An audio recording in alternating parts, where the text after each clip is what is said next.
Hi girls, welcome back to our channel. Jadi aku hari ini lagi di Zhejiang University, one of the best universities in China.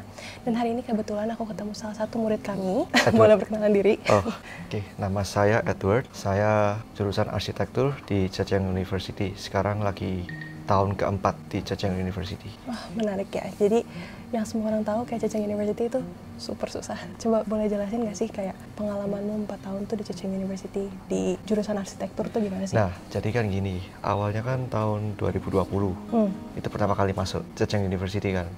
Itu kan masih online semua. Nah, waktu itu kalau buat pelajaran yang kayak lecture class, yang cuma dengerin guru di depan papan tulis, itu bisa semua. Soalnya mereka ada sediain kayak live stream gitu. Jadi kita bisa ngikutin dari online. Bisa di-replay ya gitu? Ya, bisa di-replay lah. Cuman kalau untuk kelas yang utamanya kan kita ada kelas desain, studio class. Di kelas studio class ini waktu online ini dia tidak disediakan sama gurunya. Dengan alasan waktu itu murid yang ada di luar China, international student, itu cuma ada sekitar di bawah 4 orang, cuma bertiga. Jadi waktu itu guru-guru Zhejiang University sih agak kayak belum bisa menyediakan fasilitasnya untuk murid-murid online yang di luar China buat 3 orang doang untuk mengikuti kelas studio ini. Jadi ini kayak acara kelas ini ditunda sampai akhirnya waktu tahun kedua semester yang Spring and Summer Chuanxia. Itu gurunya akhirnya sepakat kita digabungin sama angkatan bawah. Dengan total murid mereka sekitar ada 6-7 murid, jadi digabung kita ada 12 muridan gitu. Jadi udah ada jumlahnya udah lumayan besar, guru-gurunya baru mulai sediain kasih kita kelas, bukain kelas studio. Oke.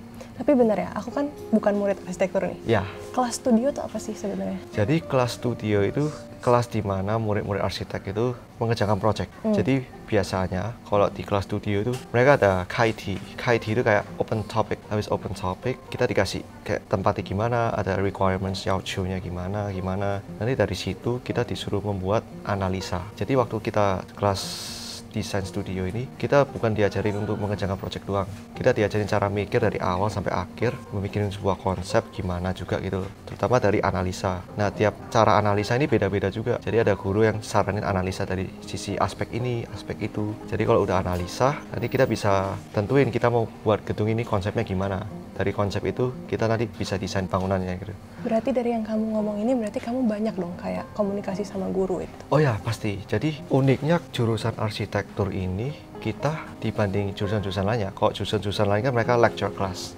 Mereka lebih kayak dengerin di kelas kan. Kalau kita dituntut buat ikut diskusi sama dosennya. Jadi tiap minggu kita ada minimal 2 kali ketemu sama dosennya. Kita either update progress desain kita gimana, atau presentasi di depan murid-murid. Kita ada konsep ide gimana gitu. Soalnya waktu awal habis KIT open topic itu, kita disuruh present our ideas gimana gitu. Kayak presentasikan topik kita itu dengan konsep gimana, analisanya ini dari sisi mana. Jadi dari situ nanti kita ada tema utama, bangunan kita ini mau seperti apa gitu loh. Oke. Bagus banget sih ya, karena kayak kalau misalnya cuma dengerin lecture doang, itu kan kita cuma biasa nerima. Padahal kayak pas kita kerja, kayak we need to do something yang kayak cutong gitu loh, harus dari kita gitu kan. Iya, harus inisiatif. Yes. Menarik banget sih. Tapi boleh gak sih aku tahu kayak why did you choose architecture in the first place and why Zhejiang University gitu? Oke, jadi kan milih arsitektur ini ada influence dari sepupu sama keluarga. Mereka juga ada senang desain. Tapi personally, aku juga senang desain, suka gambar, suka membuat bangunan gitu loh. Kayak mengatur ruangan. Kan arsitektur bukan cuma ngandalin gambar doang. Itu kayak an idea mencampur art sama kayak implementation, jadi mereka bisa ngatur space, membuat better living habitat for humans gitu, membuat habitat yang lebih baik buat manusia ke depannya gitu. Kalau milih Zhejiang University sih awalnya nggak ada ide mau ke China, cuman dari kecil, dari TK sudah les bahasa Mandarin. Cuman kan waktu udah SMA kan bingung, ini udah les lama tapi kok skillnya nggak dipakai, mau kuliah di mana juga bingung. Pertama sih mau kuliah di Taiwan, awal-awalnya sih, soalnya kan ikuti arahan dari sepupu atau dari orang-orang sekitar. Mereka kan kebanyakan yang dulu-dulu kan kuliah ke sana semua. Katanya sih lumayan bagus. Cuman habis discussion sama orang tua sih akhirnya sih lebih mencondong ke China. Soalnya kan terakhir kita lihat China progresnya itu sangat maju. Betul, apalagi bangunannya gitu. Bangunannya everything kayak mereka banyak construction, di bidang construction itu sangat booming. Jadi mereka ada banyak, di field of construction itu ada banyak aktivitas, banyak bangunan-bangunan bagus gitu. Jadi kayak industri arsitektur di China lagi booming-boomingnya juga. Jadi sejak itu sih cari univ di China, mana yang bagus. Akhirnya ya dikenalin sama temen mau ke Great Wall gitu.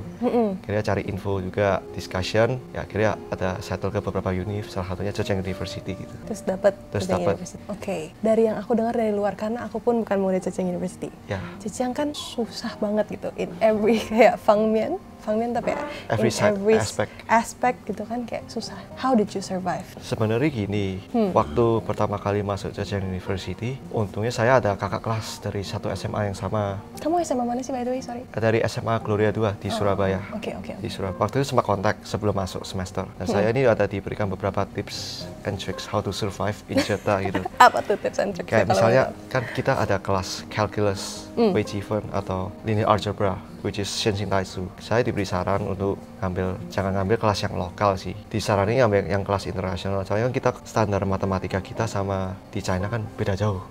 Jomplang banget gitu loh. Jadi sih disaranin ngambil kelas internasional sih oke lah, bisa dapat nilai yang cukup bagus. Kalau ngambil kelas yang lokal sih dengar-dengar dari kakak kelas sih mereka kebanyakan nggak survive. Susah banget ya, terlalu beda ya. Beda banget, standarnya terlalu beda antara murid lokal sama international. Dikenalin juga sistem pelajarannya gimana. Ngambil kalau kita dalam satu semester kan kita di bawah 12 kredit, kita dapat warning, jingkau. Kalau kita dapat jingkau 3 times in a row, auto out ke kick gitu. Jadi sih disaranin sama kakak kelas ngambil kelas di awal itu lebih banyak dari 20 kredit. Nanti kalau udah ngambil yang agak banyak, kita bisa tweaker, bisa lepas satu-satu kelasnya kalau yang nggak butuh gitu.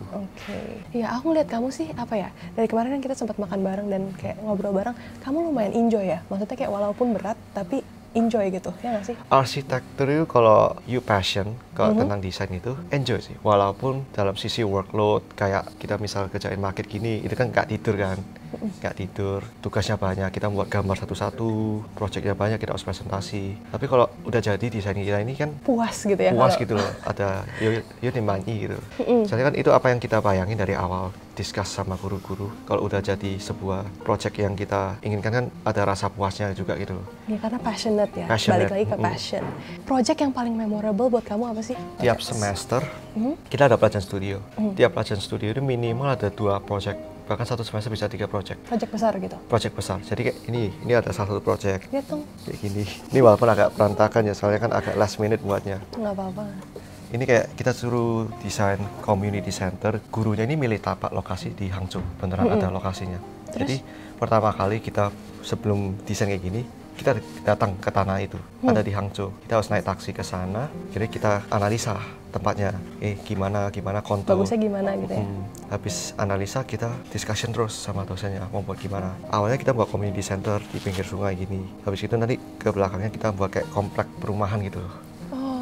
Jadi benar-benar didesain, jadi datang beneran ke sana, terus didesain di komputer, terus jadiin, ini namanya pakai market gitu ya? Ya, market gitu.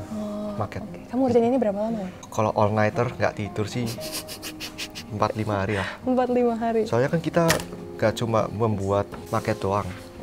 Kita kan juga ada desain kayak denanya dari sisi tampak bangunan. Kita kan juga pakai komputer kan, pakai AutoCAD, software gitu kan buat 3D buildingnya juga. Kan kita juga buat posternya besar, poster A1, A0 gitu dipresentasikan di depan. Habis gitu kita juga buat kayak konsepnya gitu, gimana kita jelasin ke dosen caranya. Soalnya kan kita tiap kali selesai project kita ada sidang, yaitu kayak tahapan gitu, which is an evaluation. Jadi konteksnya itu dosen pembimbing kita, itu kan dia mengerti sama desain kita. Dia tahu dari awal soalnya. Dia tahu dari awal ngikuti progres masing-masing murid. Cuma yang nanti datang menilai ini bukan dosen pembimbing, ada dosen lain. Nah, dosen lain ini mereka mendengar presentasi kita dari awal. Kita tiba-tiba bisa mendesain kayak gini tuh, mereka mau mendengar prosesnya itu gimana. Soalnya yang paling penting di mata seorang dosen arsitek lebih ke cara proses thinkingnya, bukan resultnya. Result itu point plus untuk nilai. Cuma kalau kita udah dapat proses thinkingnya yang benar untuk membuat sebuah desain, itu yang lebih dinilai utamanya sih. Iyalah ya, karena proses thinking itu yang bakal kamu bawa ke project-project selanjutnya. Ya, kan udah year keempat nih. Berarti tahun depan ya lulus ya? 2025 lulus. Oh, 2025. Ya, masih 2 tahun lagi. Oke. What is your plan after graduating? Kalau bisa sih cari kerja dulu. Di China? Di China sih, pasti di China lah. Saya kan udah dapat kesempatan sekolah di sini kan, pakai skillnya di sini lah. Kalau ada kesempatan habis kerja sih mungkin pengen lanjut S2 S2. Aku penasaran deh, kalau misalnya architecture, kamu ngambil kayak major architecture, itu what are the career paths sih? Apa kayak sorry, ini aku nggak tahu benar-benar. Ya, nggak apa-apa. Architecture ini career pathnya banyak sih. Kita kan aktif secara digital, pakai komputer, pakai software gitu. Sama skillnya juga ada. Jadi kita bisa masuk arsitek, landscape arsitek, bisa ke tata kota, bisa ke desain interior. Nah, selain itu kita juga terbiasa pakai software media kan, kayak Photoshop. Kita bisa masuk ke bidang DKV, desain grafis gitu, videografi, fotografi juga bisa. Oh, jadi sebenarnya lumayan kuang ya? Lumayan banyak luas. Pilihan career plans-nya. Soalnya kan kalau arsitek kan ada kayak sebuah code gitu dibanding jurusan engineering lain. Kalau jurusan engineering lain kan they know everything about something. They know everything about something. About specific. Specific. Kalau arsitek we know something about everything. Ya, jadi kita benar-benar pelajari semua aspek dari sisi manusia, biologi, nanti ada dari sisi fisika. Biologi? Kenapa kamu? Soalnya kan ada sisi psikologi juga. Kita kalau desain bangunan kan desain sebuah space itu bisa mempengaruhi cara orang hidup, bisa mempengaruhi psikologi orang itu dengan menggunakan desain tertentu gitu. Wah, interesting ya. Jadi kamu belajar like the psychology side of like architecture juga gitu. Itu ya. Kamu belajar banyak banget ya, Pak? Terlalu banyak sih. Serunya di sana sih, ada banyak topik yang bisa dieksplor. Iya, jadi nggak flat ya? Nggak flat, jadi setiap semester, setiap tahun tuh kamu pasti ada something new. Tadi kamu mention kayak ada biologi, ada fisika, ada desain. Jadi pas lulus mau jadi fotografer, videografer, itu bisa semua. Berarti bisa. Kamu masuk sini benar-benar, as you said, like you learn everything about everything gitu. Jadi skill-skill itu kita nggak diajari sama sekolah sih. Lebih ke arah kita harus inisiatif sendiri buat nanti ke depannya kita bisa lebih efisien sih kalau kerjain sebuah project kan. Kalau misal kita udah belajar dari awal, kita udah pakai softwarenya, udah ngerti semua, jadi lebih cepat resultnya itu. Ya, oke. It's very interesting sih what you've talked about gitu. Aku ini dong penasaran kan, karena kan you're the first I think architect major yang pernah kita interview gitu. Do you have pesan-pesan buat orang-orang yang masih bingung nih, mungkin nonton video kita kan, mau ngambil major architect apa gimana gitu, terus gimana sih major architect? Can you like sum your major in one, like just sum your major? Terus if you have some pesan-pesan buat adik kelas kamu mungkin? Jadi architecture it's not for the faint-hearted. Itu jurusannya memang benar-benar harus ada effort yang lebih gitu. Soalnya kan selain dari sisi akademis kita juga ada kelas-kelas juga. Kita juga harus lebih aktif komunikasi sama dosen. Workload-nya juga job desk-nya sangat banyak banget. Kita kan kayak kerjain dari hasil jadi kayak gini, bikin dena, presentasi, everything. Itu kayak effortnya juga banyak gitu loh. Jadi kita design something itu memang kita benar-benar pikirin dari awal. Gimana sebuah bangunan ini functionnya gimana, konsepnya gitu. Saran sih untuk yang mau masuk arsitek sih, kalau ada skill art itu bonus. Soalnya kan nanti waktu di awal-awal kita ada beberapa pelajaran sketch atau painting, itu nanti ada salah satu kurikulum wajibnya lah. Tapi overall sih kita nggak ngandelin penuh-penuh pada skill art, kita lebih ke ngandelin cara kita berinteraksi sama dosen untuk membuat sebuah desain gitu loh. Kita harus lebih inisiatif sendiri. Ada tips nggak interaksi sama dosen? Jangan malu bertanya. Kalau misal ada something kita stuck gitu, nggak apa-apa, kita komunikasi sama dosennya. Soalnya kita tujuan sekolah arsitektur itu biar kita bisa mendapat akses sama dosen gitu. Soalnya nanti kalau kita udah kerja, kita udah jadi arsitek gitu, kita udah nggak ada kesempatan lagi buat membahas desain sama dosen-dosen itu. Jadi waktu di sekolah arsitektur, desainlah yang lebih kreatif itu, yang lebih liar imajinasinya itu. Soalnya nanti kesempatan ini udah nggak datang lagi. Bener. Udah di dunia kerja gitu. Justru malah dosennya dan bahkan di tempat kerja juga mau ngelihat innovation lah yang baru ya kan, yang bisa ngubah. Disuruh mikir radikal gitu, think outside of the box. Okay, I guess that's all. Thank you so much for our short ngobras today. Aku kayak tertarik banget sama arsitek, walaupun aku mata jelek. Tapi ya, everybody has their own path. Yang kayak tadi kamu bilang, like architecture is not for the faint-hearted. But if you like it, you should really go for it. Karena kayak dia, he's like pressured, tapi dia ada passion gitu loh. So ya udah, enjoy aja gitu every step of the way. Okay. So that's all for today. I wish you all the best. Semoga lulus tepat waktu, terus kerjaan yang kamu inginkan tercapai. Gitu. That's all for today's video, graders. I hope you all get something from this video. Thank you as well to Edward. And that's all for our video. Bye, graders.